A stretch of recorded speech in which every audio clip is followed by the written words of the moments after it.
Welcome back. Before we get started, make sure to subscribe to Retail Horror Stories. Hit the like button and drop a comment with where you're watching from and what time it is for you. That way, YouTube knows to keep showing you more stories like this. Now, let's begin.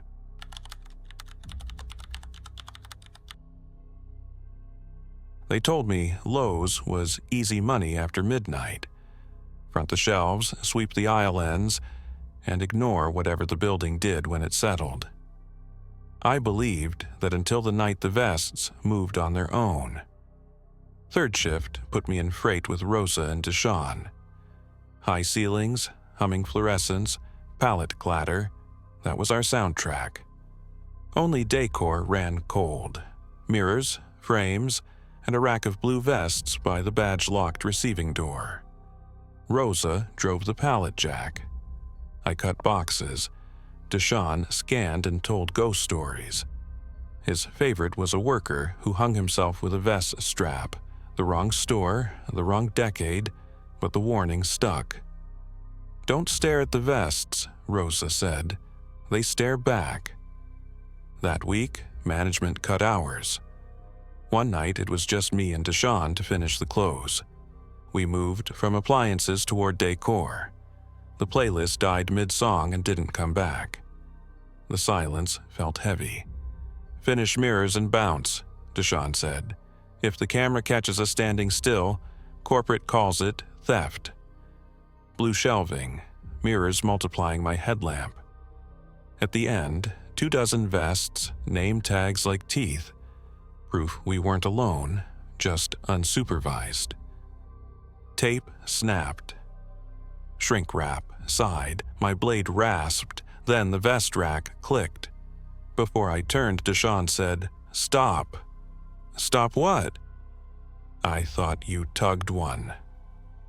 We faced the rack. Every vest pointed left, sleeves straight. Then one lifted as if shoulders filled it. As if someone invisible inhaled inside the fabric. The hanger squealed, the vest swayed. Then, without a body, it stepped. Cloth on concrete. A soft scrape. A sleeve brushed a neighbor.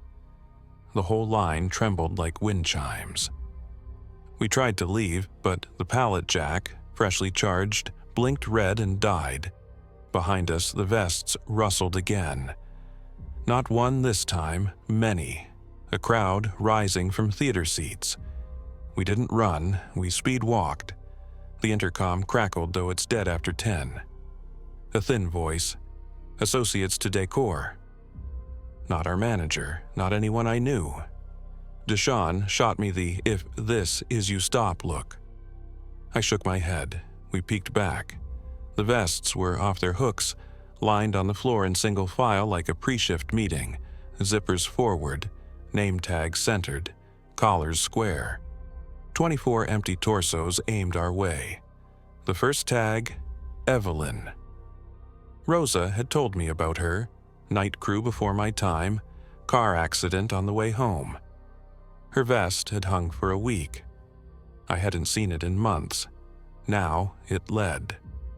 "Someone's messing with us," Deshawn whispered. But his voice sounded paper-thin. I stepped into the aisle. They didn't move.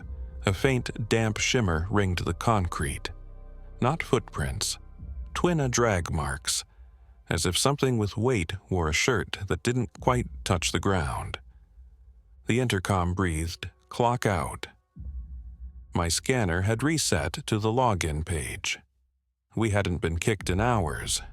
My phone read 11:12 p.m. Later, the break room clock on video would be stuck at 2:17 a.m. Time folded in decor and nobody warned me. The first vest rose, not a draft, intent.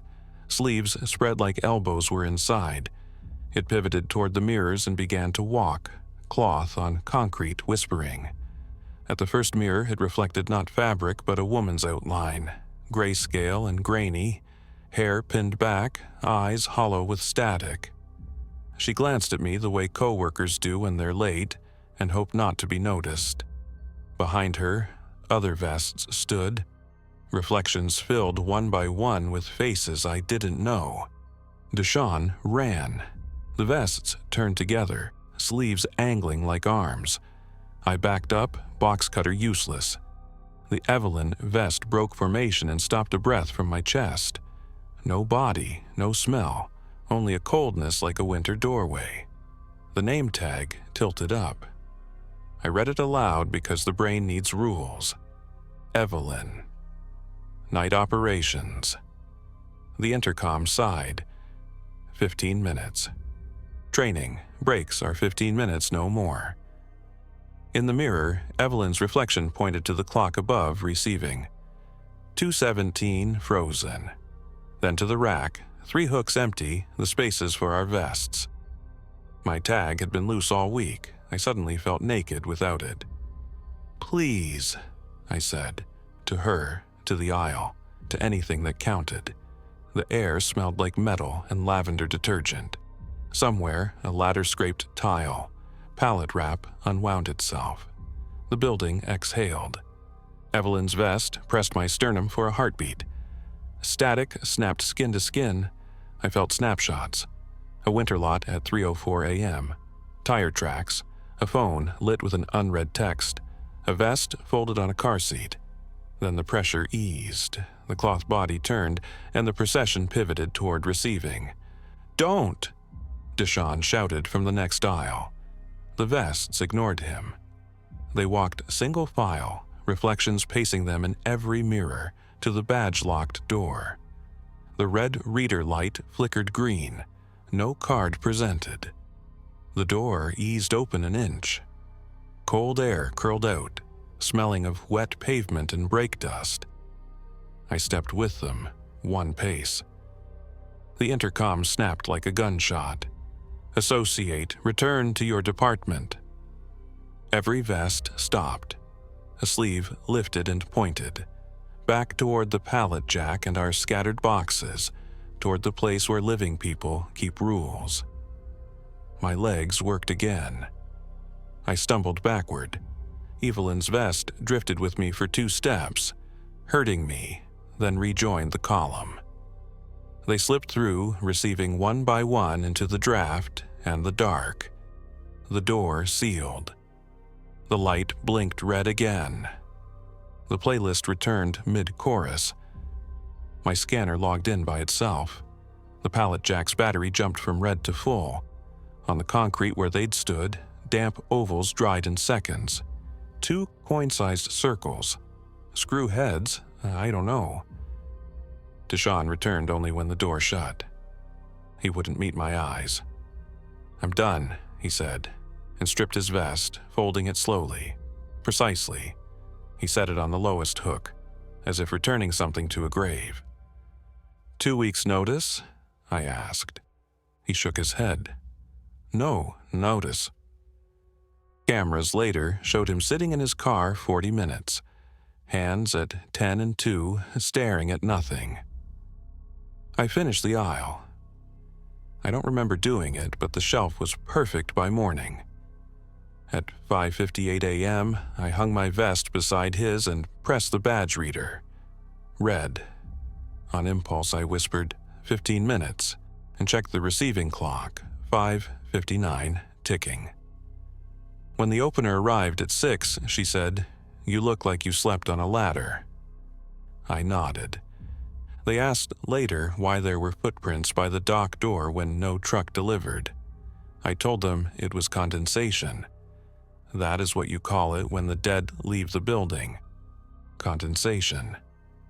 The word tastes clean. It keeps you from picturing blue vests walking, the way fabric remembers a person and goes on without them. I still work there. I still pass the rack. When the clock sticks at 2:17, I clock out early without arguing. And if a new hire lingers and stares too long at the vests, I tell them what Rosa told me with a smile that isn't a smile. Don't stare. They stare back.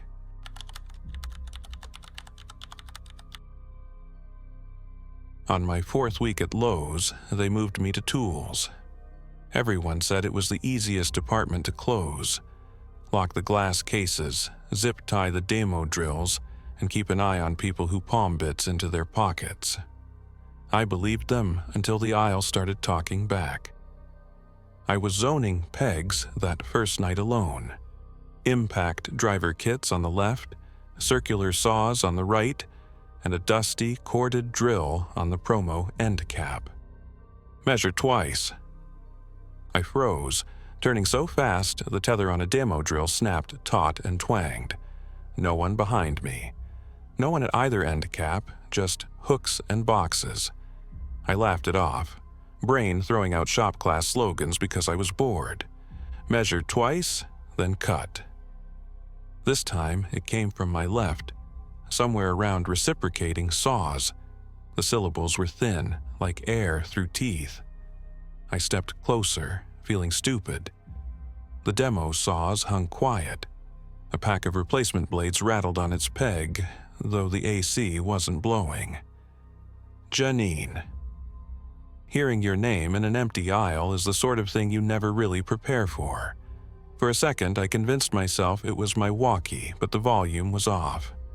My phone sat on airplane mode. The whisper came again, layered. 2 voices at once. Jaya, 9. I stepped backward until my calves hit a stack of toolboxes. The lids shivered, one after another. I told myself I was tired. I reached for a tape measure. When I pulled the tape, the blade whipped out 3 feet and stopped dead on its own. The numbers stared up at me. 217. I blinked, let the blade retract, and pulled again. It stopped in the same place, 217. 217 wasn't the time. We were barely past 10. The number stuck in my head. Janine, the aisle breathed. Return to tools. I'm in tools, I said, and hated that I'd answered out loud.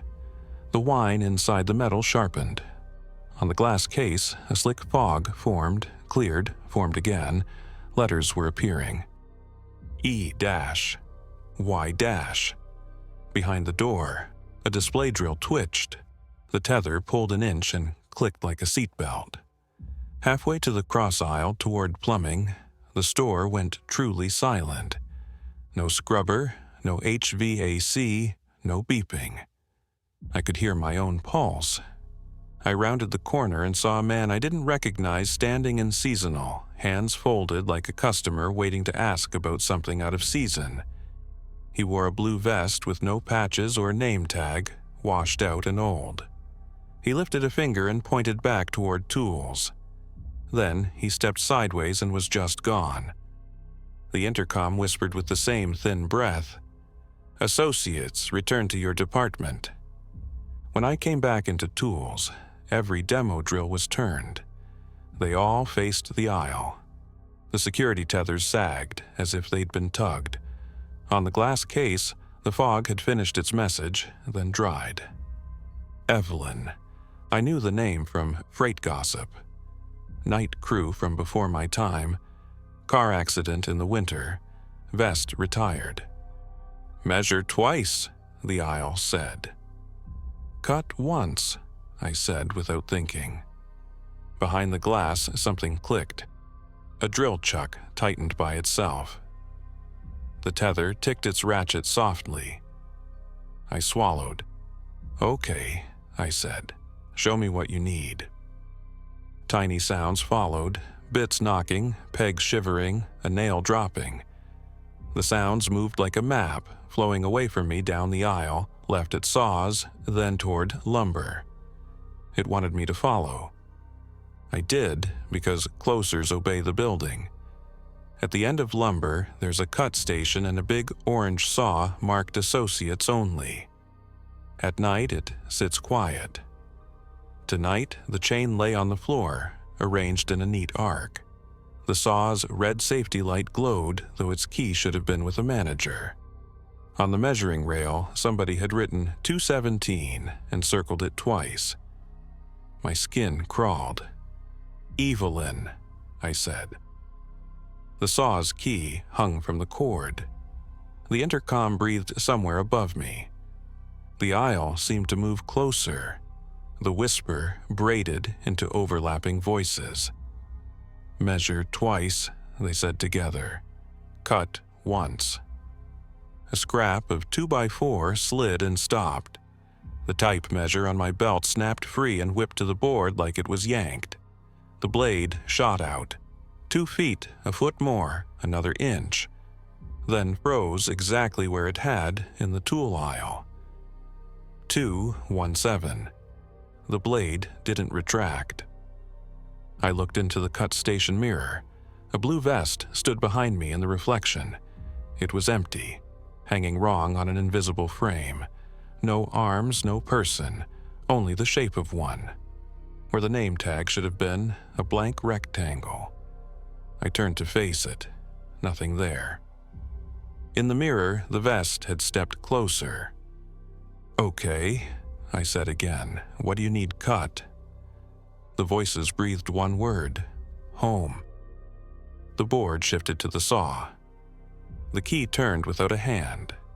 I stood where customers stand and reached for the handle, then stopped. I took a breath, measured twice, marked once. At 2 feet and 17 inches, which isn't a measurement anyone uses, I penciled a line because the blade asked me to. Not just clean, perfect. When the blade stopped, the short offcut slid toward my shoe. The end grain felt warm. In the mirror, the vest lifted a sleeve, pointed down lumber, then lowered it. Then it was gone. Gone like a light flipped off. I carried the offcut back into tools because I didn't know what else to do. Chargers hummed again. My scanner woke and chirped new tasks. I set the offcut aside. When it cooled, letters raised from the end grain like an old brand Evelyn. I checked the tape measure to test it, pulled, watched it lock at 217, let it snap home. I thought about quitting. Instead, I went to the time clock and stared at it until the seconds rolled to 217 like an eclipse. Nothing happened. I clocked out anyway. The openers said I looked like I'd been up all night. I kept the offcut in my locker. On bad shifts, when the whisper starts thin and polite and then turns into a breath that knows my name, I take the board out and press my thumb to the letters until my pulse slows. Sometimes the letters feel warm. If you close tools at Lowe's, you hear the same slogans every night. Measure twice, cut once. If you stay late enough to learn who's saying them, don't answer when they say your name. Listen, make the cut, lock the case, and when the chargers hum together and the tethers click like seatbelts, go home.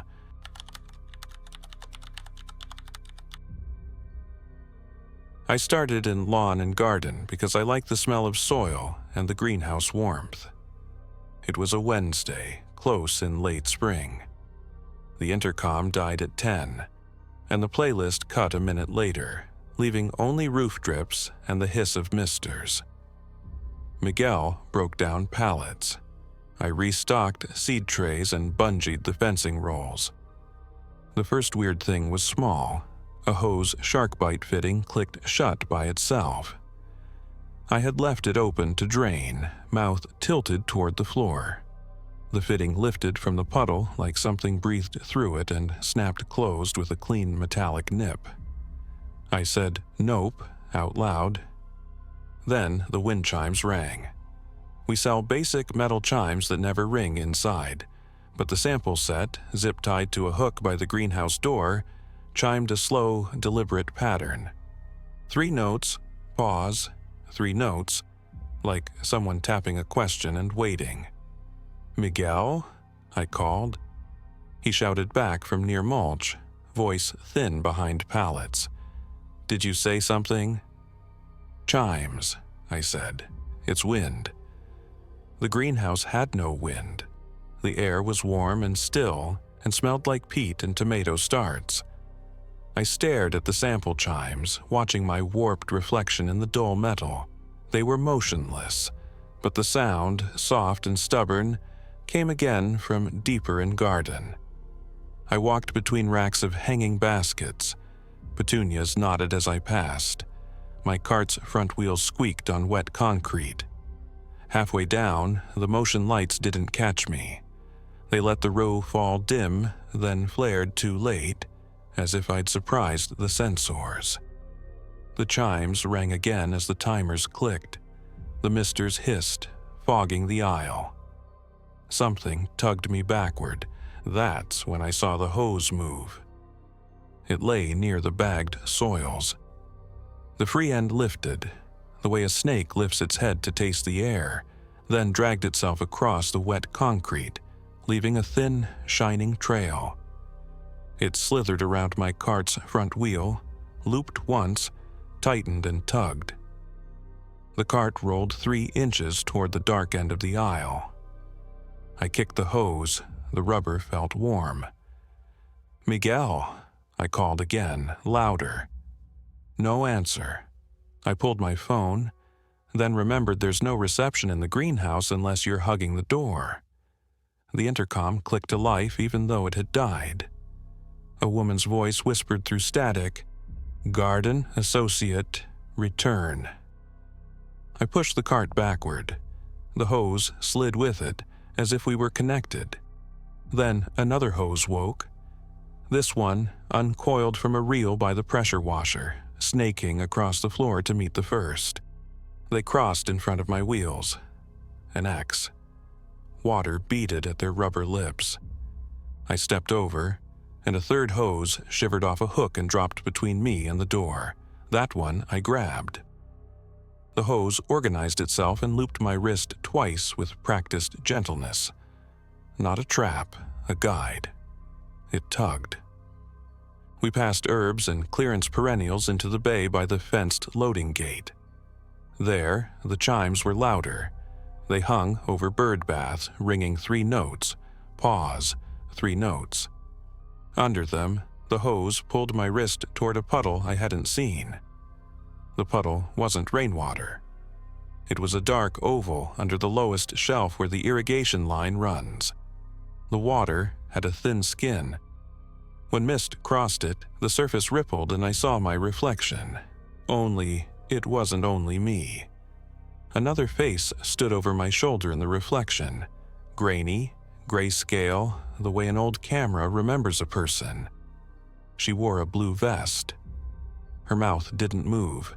The chimes rang once, and the intercom whispered one word through the static. Home. I should have run. I knelt and touched the water, body warm, like bath water. When I lifted my fingers, it let go. The hose on my wrist tightened once as if to say, "Listen." "Okay," I said. "What do you need?" The misters hissed off. Silence held its breath. A small metal tag slid out from under the lowest shelf. One of those aluminum plant markers customers pry off to remember a variety. It stopped by my knee. Stamped letters caught the light. Evelyn. Freight whispers that name when the intercom glitches at night. I pocketed the tag. The hose slackened. Then the hoses began to move again, out into the aisle, uncoiling like living lines. One slipped under a sideways cart and righted it. Another curved across the wet floor into a perfect arc. 2 more slid toward the loading gate, crossing like handwriting strokes. From aisle level, I felt it. A long rectangle like a parking space. A small square at its front. A wider shadow at the back. A car. A car in a marked space by the far light pole. Right where last winter's security feed shows a sedan that never left. Miguel turned the corner with a squeaking pallet jack. He stopped when he saw the arcs of rubber on the floor. "What did you do?" "The hoses," I said. He looked at me like I'd offered the wrong form. The intercom crackled once. "Close," it said. "Close like near or close like shut." We coiled the hoses together in silence. They were ordinary hoses again. When I looped the one that held my wrist, it slid gently through my palms. At the greenhouse door, I watched my reflection in the glass.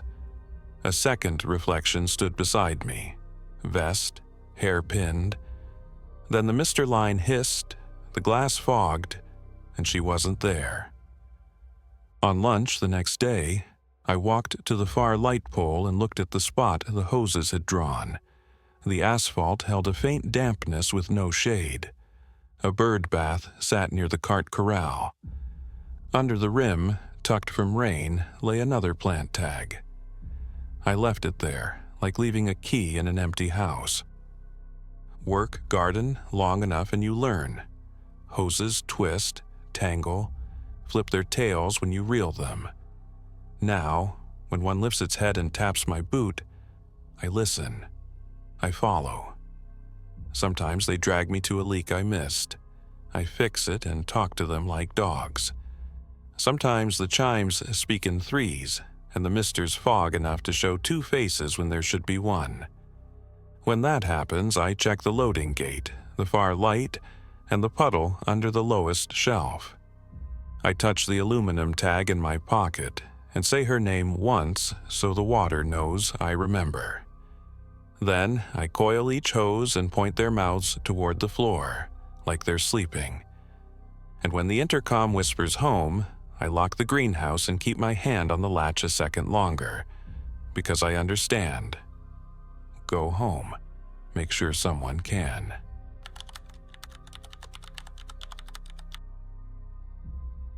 It was late evening when Erica walked into her local Lowe's.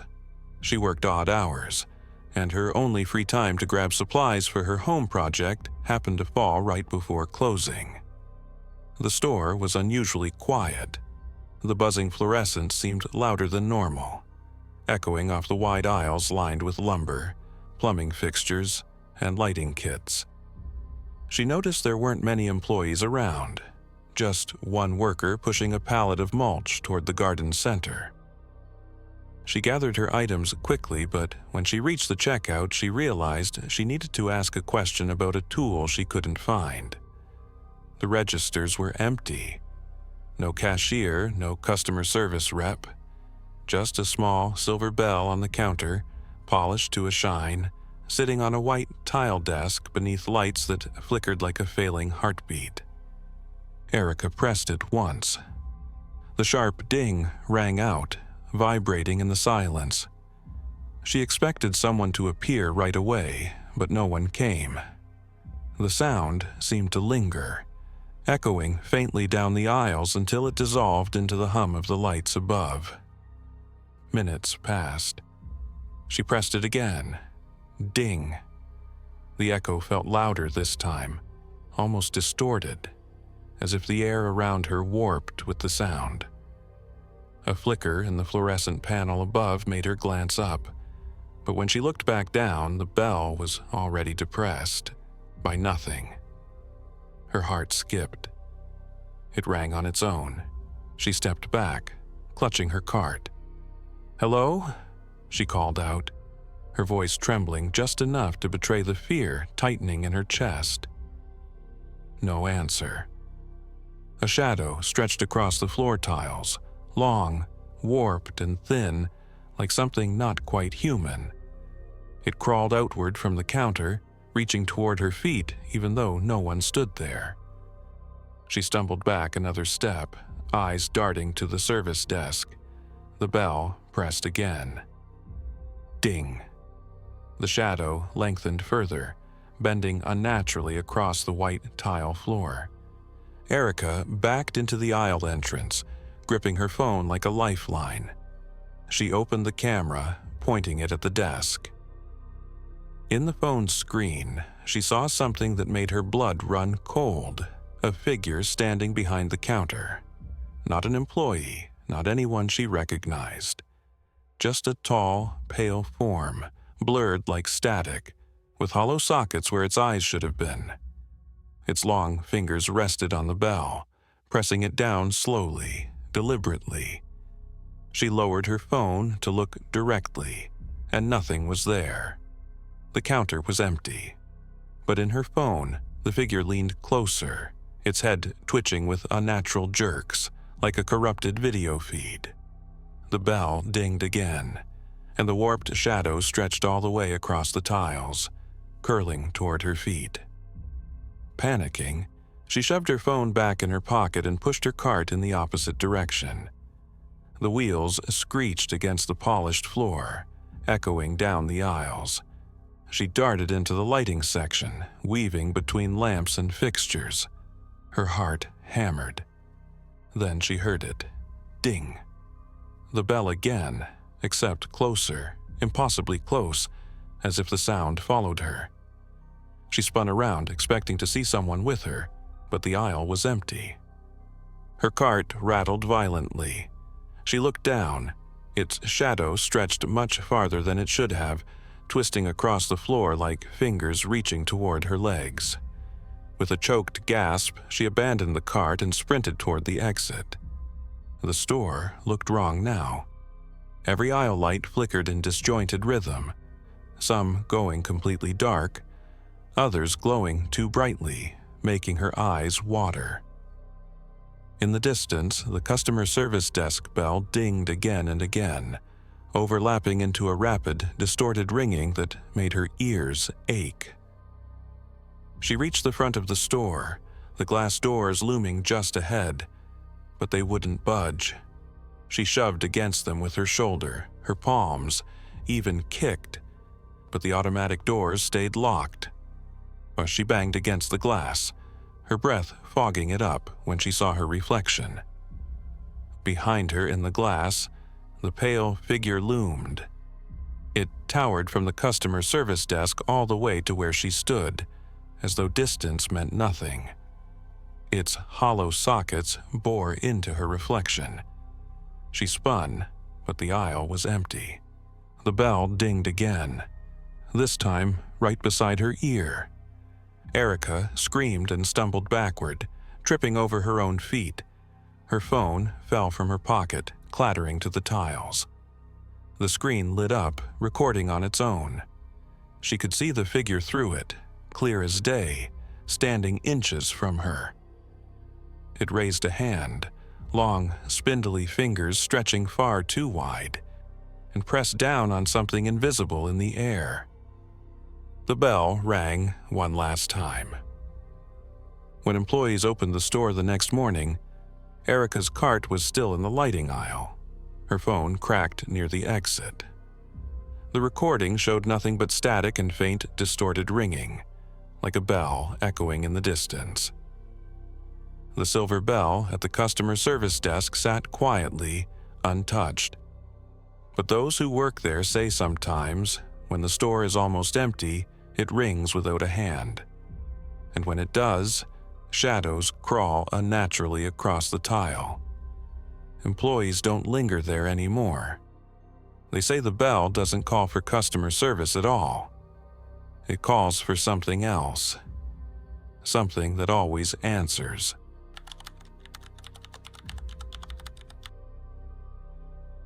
Maya wasn't supposed to be in the store that late.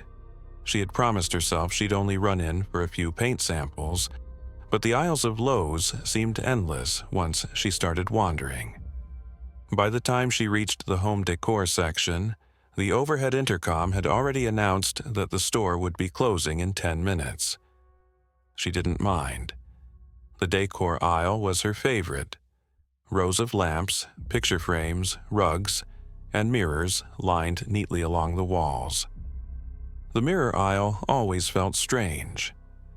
Even when crowded, it gave the illusion of being watched from every angle. Tonight, with no other customers around, the reflection seemed sharper, as if the glass itself was more awake than the store. Maya walked slowly down the aisle, glancing at her own face repeated over and over again, each reflection stretching into the distance. She stopped at a large rectangular wall mirror, framed in brushed silver. Her reflection stared back at her, except the longer she looked, the less familiar it seemed. Something about the way her eyes looked in the glass was off. Darker, almost hollow, like they belonged to someone else entirely. She blinked quickly, shaking her head. It was just fatigue, she told herself. Behind her, a soft clatter echoed from the far end of the aisle. She turned sharply, but nothing was there, just rows of mirrors reflecting back infinite angles of herself. She began walking again, forcing herself not to look too deeply into the glass. Then she froze. In one of the tall body-length mirrors to her left, she wasn't alone. A second figure stood behind her, pale and featureless, its outline sharp against the glass but absent from the aisle itself. Her breath caught in her throat. Slowly, trembling, she turned her head to glance over her shoulder. Nothing. Just empty floor tiles stretching toward the lighting section. She whipped her gaze back to the mirror. The figure was still there, closer this time, standing directly behind her reflection. Its head tilted unnaturally, as if studying her. She stumbled back, colliding with another display. Frames rattled, a small clock toppled from the shelf, and the sound echoed too loudly in the stillness. Her phone buzzed in her pocket, startling her. She yanked it out with shaking hands, opening the camera. She pointed it toward the mirror and gasped. In the phone's screen, her reflection was normal, but the aisle behind her was not. Dozens of figures now filled the mirrors, crowding behind her image in every frame, their pale faces pressed up against the glass, their eyes black hollows. She dropped the phone, letting it clatter to the ground, but the reflections didn't disappear. In the mirrors around her, the pale shapes shifted, some pressing their long hands flat against the glass, others bending their necks at angles that defied anatomy. Her heart thundered in her chest. She bolted for the end of the aisle, refusing to look at the glass, but her peripheral vision betrayed her. The reflections didn't mimic her movement. In some mirrors, her image didn't run. It stood still, watching. In others, her face twisted into a grin she wasn't making.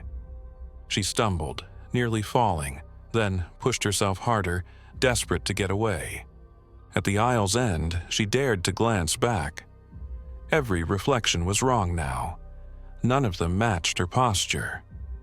Some stood perfectly still with wide, unblinking stares. Others leaned forward as if trying to claw their way through.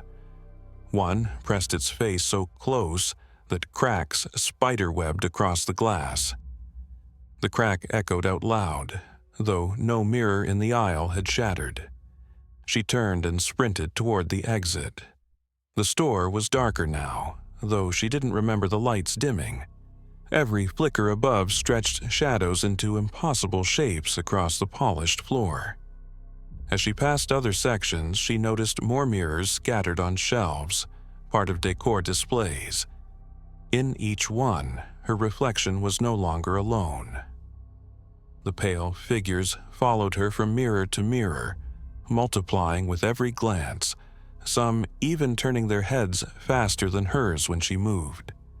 She tried to shield her eyes, but they were everywhere, on every wall, in every panel of glass. The front entrance was just ahead. Relief washed over her when she saw the automatic doors still open, the night air visible beyond them. She pushed harder, nearly collapsing in her sprint. But when she reached the glass doors, her stomach dropped. The reflection staring back at her wasn't her own. Instead, dozens of pale figures crowded against the glass, blocking her view of the parking lot. Their hollow eyes stared through her, their hands slapping against the glass in unison. Behind them, her own reflection was trapped, pounding against the inside of the door, screaming soundlessly, as though she were the one stuck inside and they were free. She stumbled back, covering her mouth with her hands. Her reflection's movements grew frantic, fists slamming the glass until cracks began to form across the surface.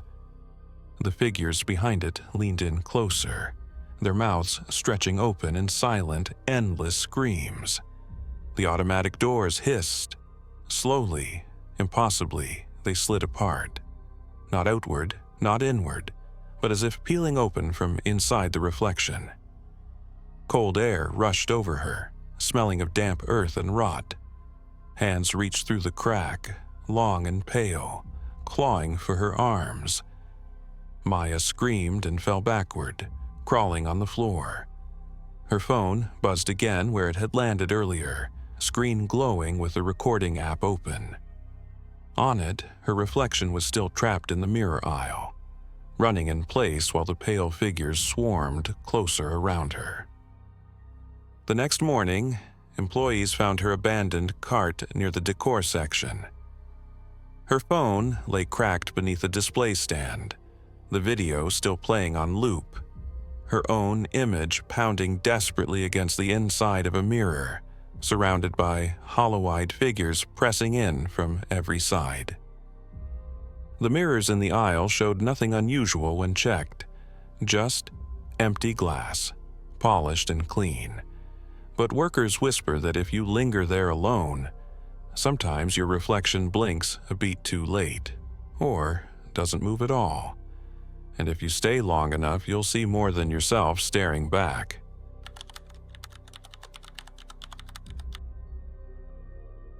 The hardware aisle was almost silent, except for the faint hum of the lights above, and the occasional metallic rattle as the building settled. Nate was one of the last shoppers in the store that night. He came to grab a set of socket wrenches but wandered deeper into the aisle, distracted by the towering racks of tools. Halfway down, he noticed the ladder. It was one of those tall industrial ones employees used to reach the higher shelves, left standing upright in the middle of the aisle. That wasn't unusual, but what caught his attention was how it stood perfectly balanced with no support. No worker was nearby, and no rope or lock braced its legs. It was just there. Nate walked around it, brows furrowed. The floor was smooth tile, not rubber, and there was no way it should have stayed upright without wobbling. He glanced down the aisle, empty. Shrugging, he continued browsing the tools, the faint scent of oil and metal thick in the air. Then came the sound. A slow scrape, like something dragging against steel. He turned. The ladder had shifted slightly, one leg sliding a few inches across the floor, leaving a faint black streak on the tile. Nate froze. "Hello? Somebody back here?" His voice echoed off the racks, bouncing into silence. No answer. He stepped closer. The ladder wobbled once, then stilled, standing rigid again as if mocking him. He swallowed hard, his pulse quickening. It had moved. He was certain of it. Nate backed up, deciding to leave the aisle altogether, when a metallic clatter exploded behind him. He whipped around.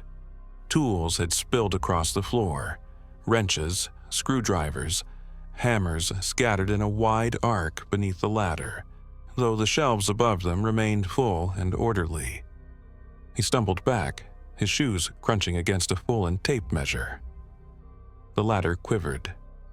Slowly, impossibly, it leaned forward without anyone touching it. The squeal of its legs dragged across the tiles, echoing like nails on a chalkboard. Nate turned and bolted down the aisle, but every few steps another crash erupted behind him. Tools falling, boxes tipping, the shriek of metal scraping across tile. He didn't dare look back, but he could feel the ladder moving, following. When he finally spun around at the end of the aisle, his stomach dropped. The ladder was there, standing upright only a few feet away, though he had left it in the middle of the aisle seconds before. Its tall frame cast a long shadow that stretched far too wide, curving along the floor like fingers. The air grew heavier. Nate backed into the adjacent aisle, weaving between shelves. The noises followed. First the scrape, then the clatter, then the crash of something unseen knocking tools to the ground. He crouched, hiding between displays of boxed drills, forcing himself to stay still. His breath came quick and shallow. Through the gaps between boxes, he saw movement. The ladder leaned into view at the end of the row, one leg dragging slowly as it pivoted toward him. It shouldn't have been able to move like that. Ladders didn't bend, didn't crawl. Yet here it was, inching forward, legs scraping loud enough to rattle his teeth. Nate pressed his back against the shelf, heart hammering. He closed his eyes, whispering to himself that it wasn't real. It couldn't be real. But then came the sound of footsteps. Not human ones. Something heavier, uneven, clanging with each impact like steel striking tile. The shelf behind him shuddered. Boxes tumbled down, some bursting open on the floor.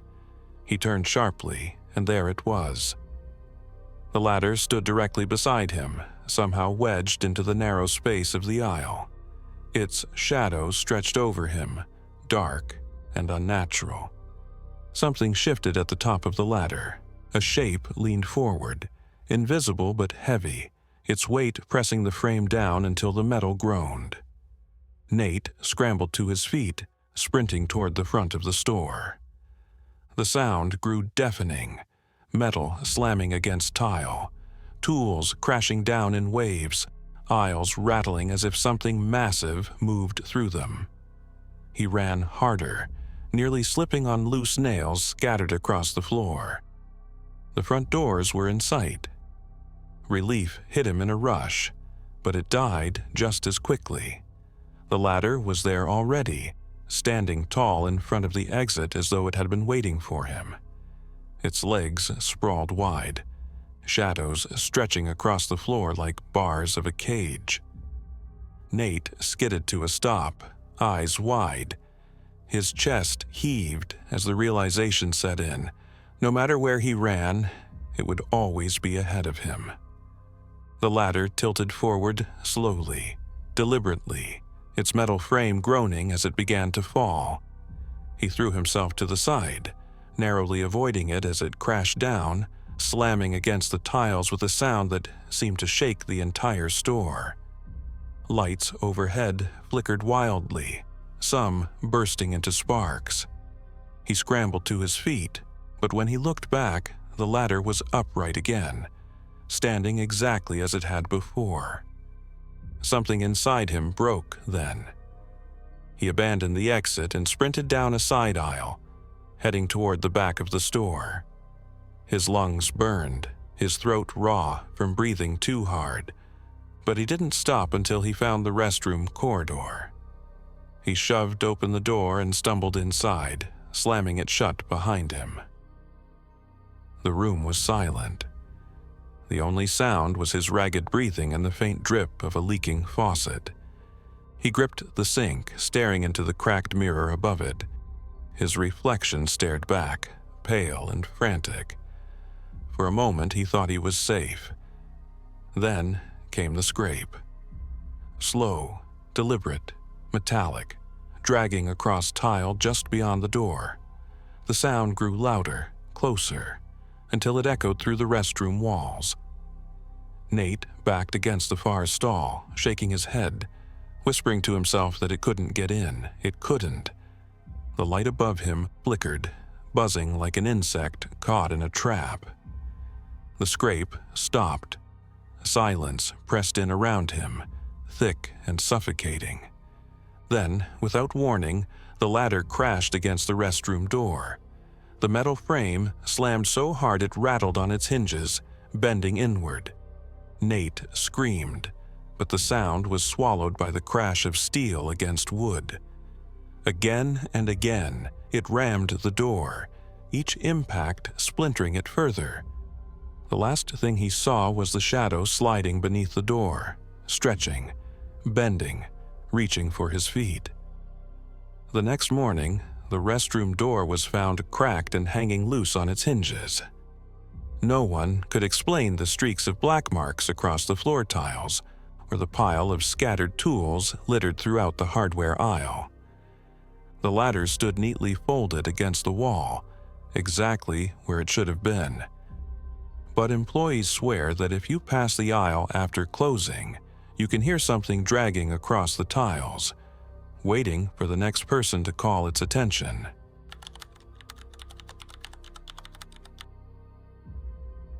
Caleb always hated using public restrooms, but on this night, there wasn't much of a choice. He'd been shopping in Lowe's longer than he planned, wandering the aisles while his girlfriend picked out paint swatches. By the time she finally settled on a color, his stomach twisted painfully, and he excused himself to find the restroom. The hallway leading to it was dim, lit by only 2 buzzing fluorescents that flickered at odd intervals. The walls narrowed compared to the wide-open aisles, and the air grew cooler, heavier. At the end of the hallway were the 2 doors, men's and women's, both painted a dull beige, the metal handles worn from countless hands. The men's room door was slightly ajar, as if someone had forgotten to close it all the way. Caleb hesitated. From where he stood, he thought he saw a pale hand curling around the edge of the doorframe, fingers bent at strange angles. But when he blinked, it was gone. The door hung open on its own. He swallowed, forcing himself to step closer. "Hello? Somebody in there?" His voice echoed down the hall, muffled by the narrow space. Silence. He pushed the door open.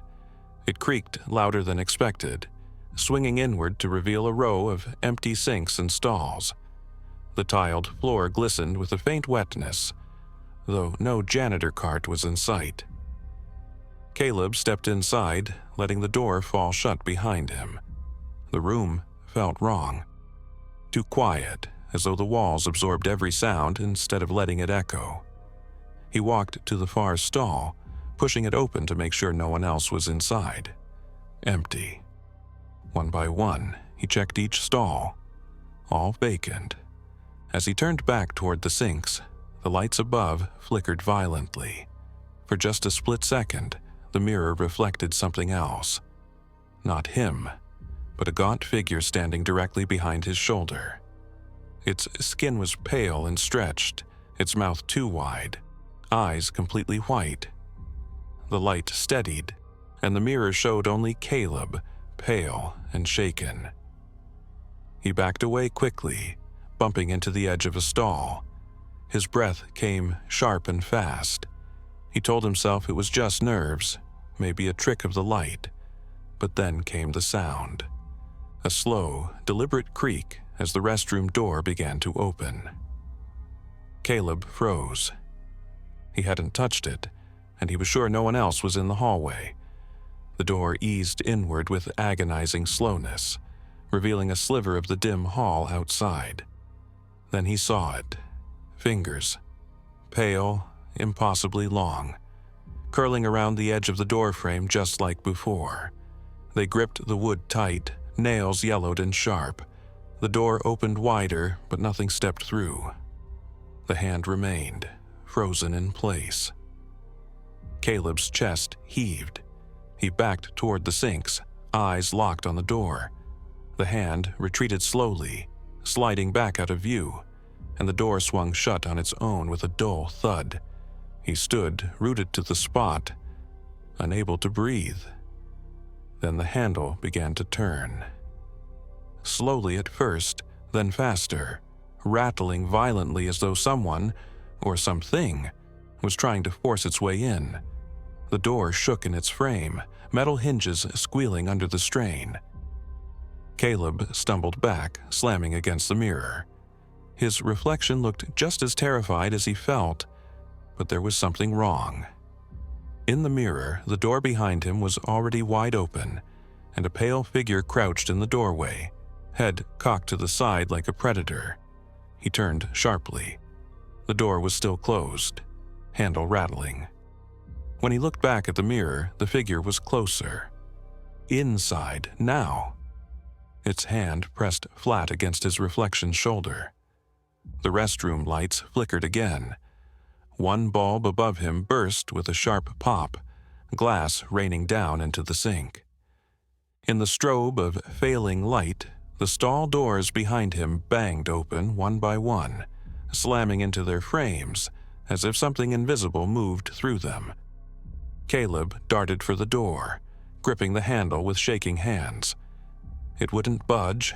He pulled harder, the metal icy beneath his palms, but the door held firm. The rattling stopped. Silence pressed in again, heavier than before. A low, scraping sound broke it, coming from the nearest stall. Caleb whipped his head around just as a pale hand gripped the top of the stall door, pulling it slowly downward. Not opening it, but bending the thick metal inward as if it were made of clay. The shape behind it was too tall, shoulders rising above the partition, head scraping the ceiling. Caleb pounded on the door, shouting for help, but his voice barely echoed. The thing in the stall leaned forward, its face emerging from the shadows. No eyes, no nose, just a stretched grin splitting across too much skin. The lights went out completely. In the darkness, the sound of the door creaking open filled the room. Caleb's shaking hands groped for the handle again, but it was already moving under his touch. The door eased open, revealing not the hallway, but an expanse of blackness beyond, thick and suffocating. Something grabbed his arm, cold skeletal fingers wrapping tight, pulling him toward the darkness. He screamed, trying to wrench free, but the grip was too strong. The last sliver of light from the flickering bulb caught the pale hand dragging him forward, and then he was gone. Swallowed into the dark. The next morning, an employee found the men's room door hanging slightly ajar. Inside, the lights buzzed faintly, though one was shattered above the sink. Every stall door stood open except the far one, its metal warped inward, as if something had pressed against it with inhuman strength. Caleb's cart sat abandoned near the paint section, items neatly stacked inside. But no one ever saw him leave the restroom. Workers whisper that late at night. If you walk past the hallway, you'll see the men's room door cracked open just enough to show a pale hand gripping the frame. They say it never lets go once it notices you. Derek always parked far from the entrance when he shopped late at night. It wasn't intentional, it was habit. Fewer cars around meant fewer chances of someone dinging his truck with their door. On this night, though, it left him walking across an almost empty Lowe's parking lot, under a sky thick with drifting fog. The overhead lamps glowed a sickly yellow, some flickering, some dead altogether. Their light cut into the haze only enough to cast long, warped shadows across the cracked pavement. Derek pushed his cart toward the cart return, wheels squeaking with every step. His breath puffed faintly in the chilled air. He noticed the cart return wasn't empty. One lone cart stood there under the flickering lamp, separate from the rest, angled toward the lot as if it had been left there deliberately.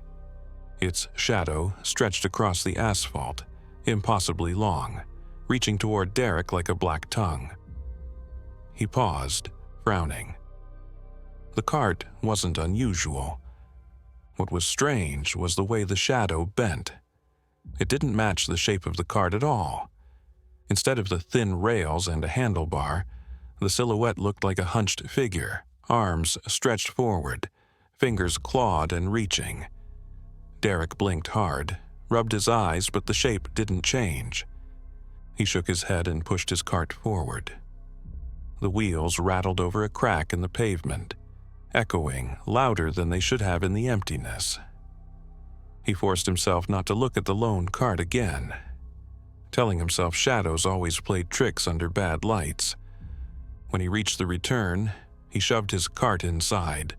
The metal banged against the others, the sound ringing out into the fog. He stepped back, brushing his hands together. That's when the lone cart shifted. Its wheels squeaked just once as though pushed. Derek froze, eyes narrowing. No wind blew. The lot was still. Yet the cart rolled forward a few inches, then stopped. Its shadow stretching longer, curling across the pavement until it touched his boots. He stumbled back, his pulse quickening. "All right," he muttered under his breath. "Not funny." His voice sounded too small in the heavy fog. The cart creaked again. This time, it rolled out of the return completely, angling itself toward him. Its shadow followed, bending unnaturally, clawing forward. Derek backed toward his truck, fumbling for his keys. Behind him, more carts rattled faintly. He spun around. The entire return shuddered as though something inside pushed against the metal. One by one, carts rolled free, wheels screeching, scattering into the lot. Their shadows stretched in all directions, converging like black veins on the asphalt. Derek sprinted for his truck.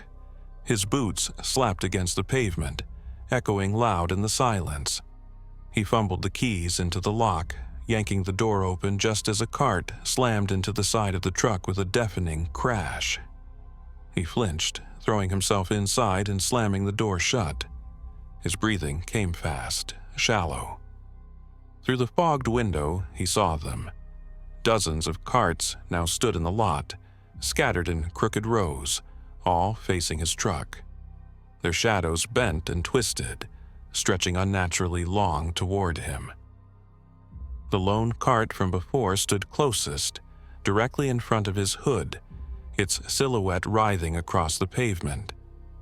He shoved the key into the ignition. The truck roared to life, headlights cutting through the fog. For a moment, the shadows vanished under the beam. Relief rushed through him until the carts began to move. One by one, they squealed forward, wheels screeching against asphalt, angling toward the headlights. Their shadows didn't retreat. They grew darker, sharper, reaching across the pavement until they crawled up the hood of his truck. Derek slammed the gear into reverse, tires squealing as he shot backward. He swerved, pulling out of the space, eyes fixed on the glowing exit sign at the edge of the lot. But every turn he made, carts were there, rolling from the fog, blocking the lanes, clustering into piles that rattled with unseen weight. He swerved around them, heart pounding, but no matter which direction he turned, the lone cart was always in front of him. It rolled smoothly down the center of the lane, guiding him deeper into the lot instead of out of it. His headlight stretched its shadow, tall, impossibly tall, until it towered across the pavement like a figure leading him on. "Not real," he whispered to himself, gripping the wheel so tightly his knuckles turned white. "It's not real." The fog thickened, swallowing the store itself until the lot stretched into endless haze. He pressed harder on the gas, determined to outrun it. But the cart ahead didn't slow. It moved faster, smoother, its wheels gliding silently now. Its shadow bent upward across his windshield, spreading like cracks in glass. Then his truck slammed to a stop. The engine roared, tires spun, but it wouldn't move. He looked down. Shadows, long, black, claw-like, stretched up from the pavement, gripping the wheels tight. He pounded the gas, but the vehicle shuddered in place. In the headlights, the lone cart stopped moving. It turned slowly, as though pushed by invisible hands, until it faced him directly. Its shadow peeled up off the pavement, rising tall, taller than the lamppost, until it loomed like a figure of pure black stretching across the truck. The cab grew cold.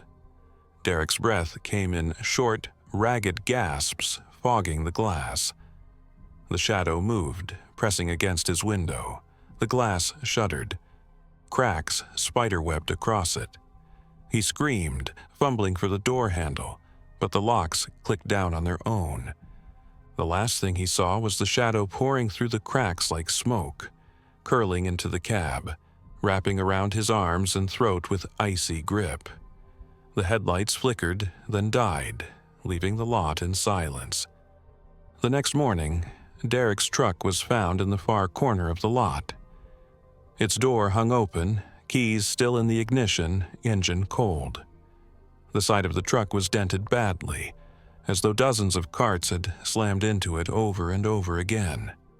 Yet, not a single cart was nearby. Employees avoid the return after dark now. They say sometimes in the fog, a lone cart will appear under the flickering lamp, angled toward the lot. And if you watch closely, its shadow won't match. It'll be waiting, stretching long across the pavement, reaching for the next person who stays too late.